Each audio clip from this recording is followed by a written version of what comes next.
Discussion हो रही थी जो mismanagement of Pakistan cricket board है। तो इस वक्त एक और सबसे मेजर मिसमैनेजमेंट जो है वो दैट इज़ जहां हमारे प्लेयर्स, हमारा टैलेंट बाहर जा रहा है दूसरे मुल्कों में और दूसरे मुल्कों में जाके सर्व कर रहा है क्रिकेट के लिए। हम यहाँ पे कहते हैं कि हमारे पास स्पिनर नहीं है, हमारे पास अच्छा मिडल ऑर्डर बैटर नहीं मिल रहा, हमारे पास ये नहीं मिल रहा, वो नहीं मिल रहा, बट हमारी डोमेस्टिक में एक लड़का जाता है और उसके बाद हम डोमेस्टिक में ले जाके उसको भूल जाते हैं। और ये ऐसा नहीं कि पास्ट में नहीं होता था, मगर पास्ट में आपको कम एग्जाम्पल्स दिखती थी। हमें यासिर अरफात की एग्जाम्पल दिखी, हमें इमरान ताहिर की एग्जाम्पल दिखी, मगर वो कम तादाद थी। अब तादाद बहुत तेज़ी से बढ़ना शुरू हो गई है।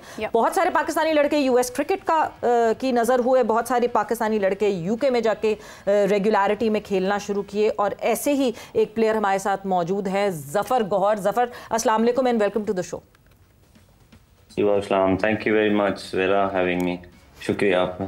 सबसे पहले तो जफ़र की अगर मैं बात करूं तो जफ़र अंडर 15, अंडर 19 एक पूरे प्रॉपर चैनल से खेलते हुए, डोमेस्टिक लगातार खेलते हुए, 90+ फर्स्ट क्लास मैचेस, 80+ आपके लिस्ट ए के मैचेस, और उसके बाद एक टेस्ट मैच आपने पाकिस्तान के लिए रिप्रेजेंट किया, एक ओडीआई आपने पाकिस्तान की तरफ से खेला। बट जफ़र, किस पॉइंट पे यू थॉट के बस अब बहुत हो गई है और मैं शायद मूव आउट कर जाऊं पाकिस्तान से, बिकॉज यहाँ मुझे मौका नहीं मिलने वाला? जी थैंक यू वेरी मच वेरा, आपने मुझे लिया। जी ऑब्वियसली काफ़ी मसले मसाइल होते चले आ रहे थे और बीइंग ए क्रिकेटर आपको बर्दाश्त करना पड़ता है प्रोफेशनल लाइफ में। लेकिन देयर वाज अ पॉइंट के जब मुझे लगा कि यार ये बहुत ज़्यादा मेरी मेंटल हेल्थ और मेरे लिए बहुत प्रॉब्लम बन रही है। So I decide I got the opportunity, मुझे अपॉर्चुनिटी नज़र आई। सो आई डिसाइडेड कि यार अब कोई फ़ायदा नहीं है। मुझे याद है मैं टेस्ट मैच के लिए पिक हुआ, प्लेयर ऑफ द सीरीज़ 2019, वो जो पहली बार वो 6 टीमों का जो वो क्या स्ट्रक्चर आया था जी।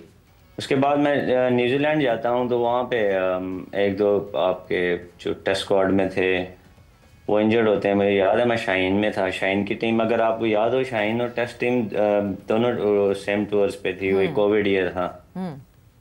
तो बस मुझे मैनेजमेंट में कहा, मुझे याद है मैं best player of the tournament, मैंने 1 सेंचुरी की, काफ़ी रन भी किए थे। तो वो क्राइस्टचर्च में टेस्ट मैच था, उन्होंने कहा जी हम 8 पे, मैं नाम नहीं लेना चाहता वो मैनेजमेंट का, उन्होंने कहा जी 8 पे बैट्समैन तो नहीं खिला सकते, तो आप सॉर्ट ऑफ ऑलराउंडर खेल रहे हैं, आपने बड़ी परफॉर्मेंसेस की हैं, तो ये पिच सूटेबल नहीं है स्पिनर्स के लिए, तो आप बस बैटिंग में हम बैट्समैन नहीं खिला सकते, कंट्रीब्यूट करें, बाकी वापस जब हम सीरीज़ होगी तो वो फिर आपको उधर प्रॉपर बॉलिंग में भी क्या कहते हैं आपके पास अपॉर्चुनिटी होगी to take wickets and stuff. मुझे याद है मैं टेस्ट मैच खेला, मैंने दोनों इनिंग्स में 37-36 रन्स किए और उसके बाद मैं वापस आता हूँ और आपका सेलेक्टर चेंज होते हैं, उनकी मुझे कॉल आती है जी आपको टाइम चाहिए डोमेस्टिक में, तो आप दोबारा डोमेस्टिक में जाएं ऑल ऑफ द सडन और उधर परफॉर्मेंस दें। फिर मैं वापस डोमेस्टिक में गया, मुझे याद है मुझे काउंटी ने साइन किया, तो 2023 में मैंने had like 50-60 wickets county cricket में, scored 600 runs, came back to Pakistan, played 3 games जो डोमेस्टिक की थी। उस 3 गेमों में से मैंने 2 मैचों में पंजे लगाए, सो ऑल इंक्लूडेड लाइक 7 पंजे लगाए उस सीज़न मैंने 2023 में।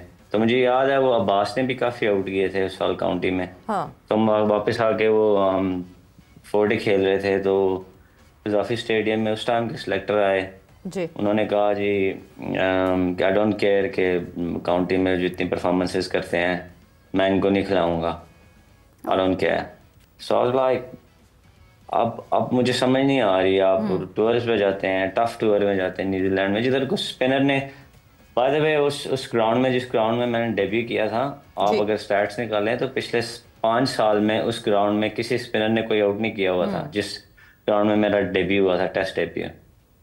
तो बस ये चीज़ें थी, उन्होंने कहा जी आई डोंट केयर कि वो जितने मर्जी आप विकेट लें काउंटी में, तो मैं उसको नहीं मानता। So that was the point, मैंने डिसाइड किया यार जफ़र, या पैरेलली कौन सा ऐसा प्लेयर था जो टीम में था जिसकी वजह से आपको लगता है कि जगह ही नहीं बन सकी कि आप टीम का हिस्सा बनते, या जगह बनाने की कोशिश नहीं की किसी ने कि आप टीम का हिस्सा बनते? कौन सा ऐसा प्लेयर था जो टीम में मतलब था उस वक्त?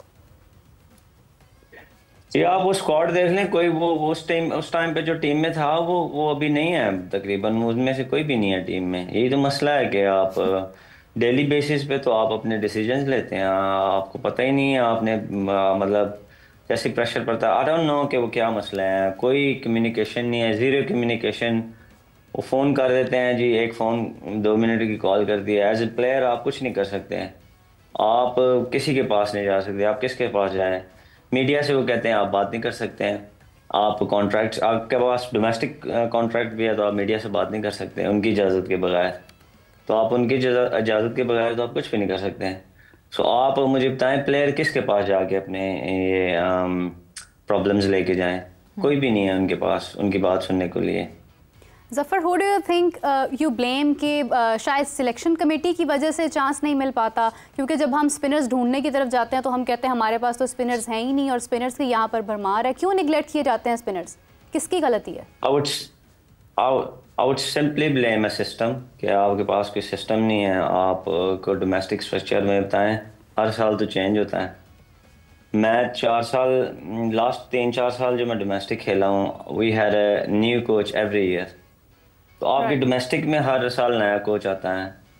आप मतलब अगर आपने किसी चीज़ पे काम करना है तो वो किसके पास जाएं? आप डोमेस्टिक ख़त्म होती है, no one, literally no one there to look after you. I mean, no one there to ring you and ask you like what you're gonna do, what you need to do, किधर आपने improve करना है और क्या आपने, हम आपसे क्या चाहते हैं। सो इस तरह की कोई बात नहीं है कि आप अच्छा राइट, आप स्पिनर हैं, आप फास्ट बॉलर हैं, आप वीक हैं, आप फैट हैं, आप व्हाटएवर। तो आप मतलब ज़ीरो कम्युनिकेशन। वो होता है कि जी एक प्रेस कॉन्फ्रेंस हो जाती है और आपको तकरीबन टूर्नामेंट शुरू होने से पहले 10 दिन पहले, 5 दिन पहले, 5 दिन पहले पता चल जाता है कि जी ये सिस्टम है, ये कोच हैं, और इसके अलावा आपके साथ कोई रब्ता नहीं होता। एसन प्लेयर किधर जाए, किससे बात करे? मतलब ज़फ़र से अगर आप कुछ पूछना चाहोगे तो। आई थिंक जो ज़फ़र ने बात किया ना, इट परफेक्टली इनकैप्सुलेट्स के हम प्लेयर डेवलपमेंट किस तरह करते हैं। जिस तरह ज़फ़र ने बात की, मुझे याद पड़ता शायद उसके बाद जो हमारा न्यूजीलैंड का टूर था, अब्दुल्ला शफीक को हमने वहाँ पे ग्रीन टॉप्स के ऊपर डेब्यू करा दिया। नॉर्मली दुनिया में क्या होता है, जब आपके बैटर्स होते हैं आप उनको होम कंडीशंस में कराते हैं, और ख़ास तौर पे आपके जितने भी बड़े टॉप ऑर्डर बैटर्स हैं इनको हमेशा मिडल ऑर्डर में पहले खिलाया जाता है, इनको कुशन किया जाए, इनको कॉन्फिडेंस दिया जाए, फिर इनको टॉप ऑर्डर पे लाया जाता है। मोहम्मद अली की एग्जांपल है डेजी की, कि रावलपिंडी में फ्लैट सरफेस पे उनको डेब्यू करा दिया। जफर गौहर स्पिनर हैं, क्राइस्ट चर्च में उनका करा दिया वहाँ पे डेब्यू, और फिर वही उनका मैच रहा है। देखिए अगेन एक चीज़ है कि आई थिंक जफर इस मामले में लकी है कि आज से अगर 10-15 साल पहले इस तरह से होता, probably he did not have that opportunity कि ये इंग्लैंड जाके खेल सकते। Now he has this opportunity. बहुत प्लेयर्स जाया हुए इस तरह हमारे डोमेस्टिक में रहते रहते। देखें अगेन उसके अंदर अब वही बात है ना, अगर जफर डोमेस्टिक भी जो हमने कल बात की, अगर हमारी डोमेस्टिक क्रिकेट भी इतनी ल्यूक्रेटिव होती तो जफर यहाँ पे खेल रहे होते। इन्होंने बिल्कुल सही बात किया, एज अ स्पिनर अगर इन्होंने डेवलप करना है तो वो कहाँ जाए। आप देखें लास्ट ईयर आपने क्या नाम है बॉल्स ड्यूक्स लगा दिए, ठीक है, अब ड्यूक बॉल के ऊपर तो आपका स्पिनर नहीं बनेगा। इस साल ऑलरेडी पीसीबी ने अनाउंस कर दिया कि हमने इंग्लिश कंडीशंस को क्यूरेट करना है ताकि हमारा जो नेक्स्ट ये इंग्लैंड का टूर है उसके लिए खेल सके। देन अगेन स्पिनर्स का इस सीजन में कोई काम नहीं होगा, फास्ट बॉलर्स ही होंगे।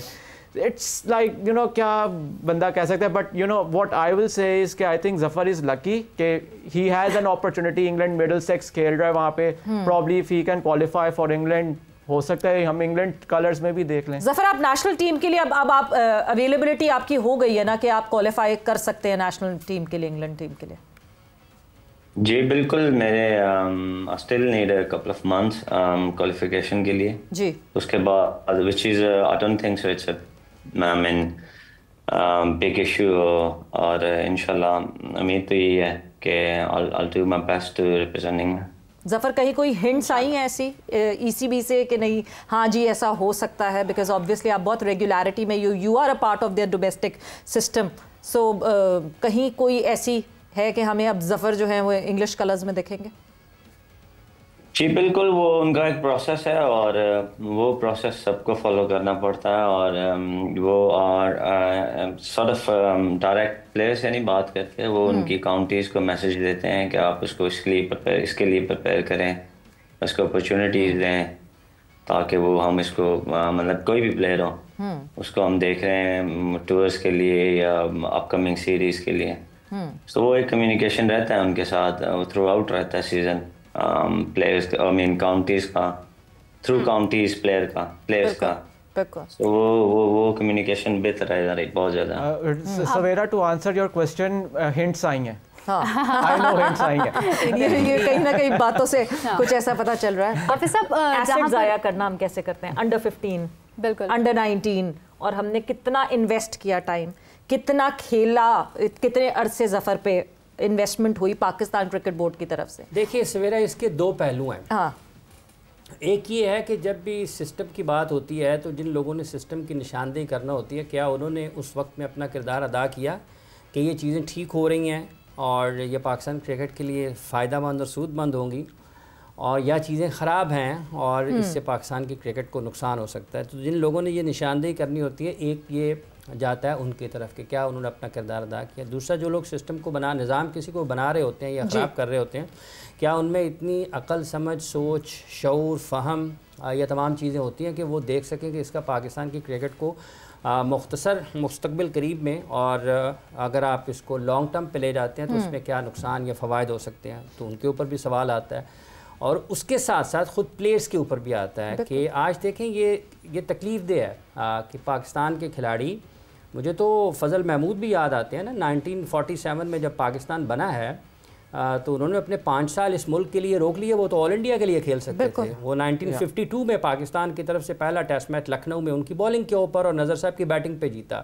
54 में पाकिस्तान ओवल में पहला टेस्ट मैच जीता है, पहली मरतबा इंग्लैंड जाता है, तो वहाँ पर भी फजल साहब हीरो बन के सामने आते हैं।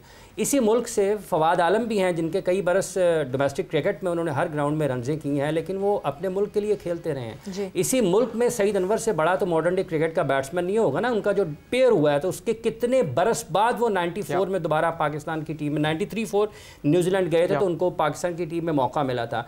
इसी मुल्क में मिसबाउल हक भी रहे हैं। अगर यूनुस इंजमाम और यूसुफ की वजह से उनके पास भी एक रास्ता था कि वो भी छोड़ते और चले जाते कहीं और, कितने साल उन्होंने भी इंतज़ार किया है। तो ये हर जगह पर अपनी अपनी जिम्मेदारी लोगों को निभाना पड़ती है इस मुल्क के लिए। ये बात इस मिसमैनेजमेंट को जस्टिफाई तो नहीं करता, जो पाकिस्तान क्रिकेट बोर्ड की जो मिसमैनेजमेंट है, मुझे लगता है प्लेयर्स अपनी वेल-बीइंग है ना, ये जो मिसमैनेजमेंट है, ये सारे जो मिसालें हैं ना, अगर हम इसको मिसाल बनाएंगे टॉप क्रिकेटर्स की तरफ से कि आप अपने मुल्क को छोड़कर चले जाएं, हर कोई चला जाए इस मुल्क को छोड़कर, तो कौन करेगा ठीक इस मुल्क को? मगर फिर वेलबींग देखें, प्लेयर्स की वेलबींग का ख्याल रखना, अपनी वेलबींग का खुद ख्याल रखना ना। आप अभी यहाँ हैं, एक बेटर सैलरी ऑप्शन अगर आपको कहीं मिलता है, everyone would move further, everyone would move further. क्या पता है कि मैंने बहुत सारी ऑप्शंस को छोड़ के इस काम में किया हो, आपको रहना पड़ता है। एक मिनट जफर साहब, एक मिनट जफर साहब, एक मिनट मेरी बात सुन लें। देखें, हाफिज खत्म, जिस मुल्क ने आपको क्लब से उठाया और वो मुल्क आपको पाकिस्तान के कलर तक ले आए, सिस्टम की खराबियां हैं, उनको दूर करना है। मुल्क छोड़कर चले जाना और बाहर बैठकर ये कहना कि सब यहां पर खराब है, तो ठीक कौन करेगा? कौन करेगा ठीक? नहीं तो मतलब ठीक तो नहीं कर सकते। ये कैसे ठीक करेंगे? मुझे बताइए, तो खुद सिस्टम के भुगते हुए हैं, ये कैसे ठीक करेंगे?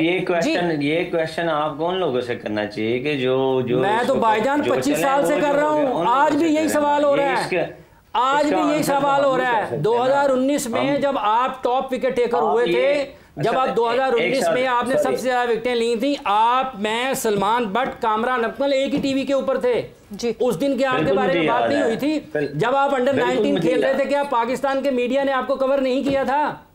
किया था ना? मैं मीडिया की बात ही नहीं सर, मैंने मीडिया की बात ही नहीं की। मैं कह रहा हूँ कि आपके कॉन्ट्रैक्ट्स में होता है कि आप मीडिया से बात नहीं कर सकते हैं, तो आप मुझे बताएं प्लेयर किधर जाए। मैं ये बात कर रहा हूँ, कि दो चीजें हैं ना, वो लोग भी मौजूद हैं।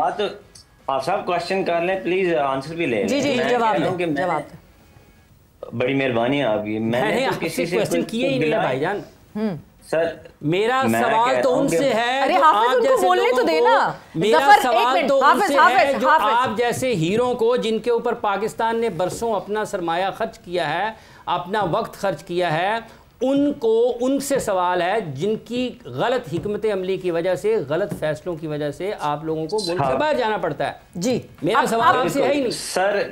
मैं इसी पे आपको जवाब देने लगा था। मैं कह रहा हूँ इट्स नॉट इजी कि आपने जो बात की ना, क्लब क्रिकेट से उठ के फिर सारे एज ग्रुप खेल के इंटरनेशनल तक जाना, ये एक प्रोसेस है। इस पे हमें 5, 7, 8 साल लगे हैं हमें, और हर प्लेयर को लगते हैं 8-10 साल लगते हैं। अब मुझे बताएं, ये इजी है कि आपने इतना कुछ करके एक मुल्क से उठ के फिर दूसरे मुल्क में जाके आप जीरो से शुरू करें? मैं I swear to God it's a very difficult. आप कहीं भी जो डिसीजन लेते हैं, ये इजी नहीं है। ये तो उस प्लेयर वो प्लेयर जाने जिसने ये डिसीजन लिया होता है, वो सारी सिचुएशन से गुजरा होता है। तो मुझे बताएं ना कि आप जब कॉन्ट्रैक्ट में होते हैं, आप ना मीडिया से बात कर सकते हैं, ना आप कुछ नहीं करते। आपने किसी से बात करनी है तो आपको 50 जगहों से आपने इजाजत लेनी है, और वो आपको मिलती ही नहीं है। और दूसरी बात, एग्जांपल उसामा मीर भी है। एग्जैक्टली। आप रिसेंटली वो सबजादा फरहान को देख लें। आई मीन वो पहले उसको खिलाया, उस पे वो लगा दिया टैग के जी वो इंटरनेशनल का प्लेयर ही नहीं है। वो उस बेचारे ने पता नहीं कितनी सेंचुरियां करनी पड़ी। वो फिर मैं जेन्युइनली आपसे आपको बता रहा हूँ, मैं नाम नहीं लूंगा उस प्लेयर। मैं रिसेंटली उससे मिला था, वही पाकिस्तान खेला हुआ। उसके वालिद साहब से मेरी बात हुई, वो अपने बेटे को वो कह रहा है, यार कोई फ़ायदा नहीं है, आप कहीं और अपॉर्चुनिटी दे दो, इधर आपको कोई सुनने वाला नहीं है। तो मैं इस चीज़ को इनकरेज नहीं कर रहा कि आप बाहर जाएं। मैं सिर्फ ये कह रहा हूँ कि यार ये चीज़ें बेहतर हो सकती हैं। बिल्कुल। अच्छा, ये जो सप्लाई एंड जो सप्लाई है, बेसिकली सप्लाई डिमांड की जो वो कहते हैं ना इम्बैलेंस है प्लेयर्स का, वो अब देखिए ना, इंग्लैंड में प्लेयर एसोसिएशन है। अगर आपको कोई मसला है, प्लेयर को कोई मसला है, एटलीस्ट वो उनके पास जाके बात कर सकते हैं। पाकिस्तान में प्लेयर एसोसिएशन भी नहीं है कि जो आपके बिहाफ पे कोई आपका केस लड़ सके। नहीं, वो 2-3 दफा कोशिश करके वो खुद ही लड़ पड़े आपस में कि वो एसोसिएशन ना बन सके। एसोसिएट होते नहीं है पाकिस्तान में तो हर वक्त खंजर आपके बगल में है, आपको पता ही नहीं चलता आपके साथ होना क्या है। हाँ। तो ये जो सब मैं बिल्कुल ठीक कह रहे हैं आप। सॉरी, मैं वो मीडिया को कभी नहीं ब्लेम किया। नहीं, मैं मीडिया की बात ही नहीं कर रहा जफर। मीडिया पे आता भी नहीं हूँ मैं मीडिया पे आता भी नहीं हूँ। इसलिए मैं कहता हूँ यार कि आई डोंट नो पीपल, और I don't like to get discussed on media, I mean personally. इसलिए मैं नहीं, बट जफर ये एक बहुत इम्पोर्टेंट कॉज है, इसलिए क्योंकि देखें आप निकले, आप चले गए यूके, बहुत सारे लड़के हमारे यूएस चले गए, मगर अभी भी बहुत सारे यंगस्टर्स ऐसे हैं जो कि इस सिस्टम में सफ़र कर रहे हैं। जब तक हम उन लड़कों के लिए आवाज़ नहीं उठाएंगे, everyone can not go somewhere else. हमारे सिस्टम में लड़कों को रहना है और हमारे सिस्टम में अच्छी तरह उनको यूटिलाइज करना है। सो अगर पाकिस्तान क्रिकेट बोर्ड ये चीज़ नहीं देख पा रहा और यूटिलाइज नहीं करता, या किसी को डोमेस्टिक में भेज के भूल जाता है और फिर उसको याद आता है कि ओ अब तो ये लड़का 35 साल का हो गया, तो चलो इसको ऑनररी खिला दो। ताबिश हमारे सामने एक बहुत बड़ी, ताबिश खान भी एग्जाम्पल है। सो ऐसे बहुत सारे लड़के ऐसे आए जो कि डोमेस्टिक में ज़ाया हुए और डोमेस्टिक में ही हीरो रहे और उनको नेशनल पाकिस्तान की इंटरनेशनल टीम में हिस्सा ही नहीं मिला। हमने तो अपने लेजेंड्स को कभी फेयरवेल नहीं दिया। उन सब के लिए बात करने वाली ये जरूरत है, और इस पे बिल्कुल आवाज उठानी चाहिए कि ये क्या चीज जो आगे आप लोगों के ऊपर गुजरा वो आगे किसी और के ऊपर ना गुजरे। But Zafar, thanks a lot for being a part of it, and हम मुसलसल वक्तन फ़वक्तन ये कोशिश ज़रूर करते रहेंगे कि जो गलत हो रही है, अगर हमारे प्लेयर्स के साथ गलत हो रहा है, सो डेफिनेटली उसके बारे में बात की जाए। But with that, thanks a lot Ehsan, thanks a lot Hafiz, आपका बहुत बहुत शुक्रिया। वक्त यहाँ पे जोर का जोड़ का ख़त्म हो गया। सवेरा पाशा को और मीर अब्ज़ीशान को इजाज़त दीजिए। अपना बहुत ख्याल रखिएगा। टेक केयर, बाय बाय, अल्लाह हाफिज़।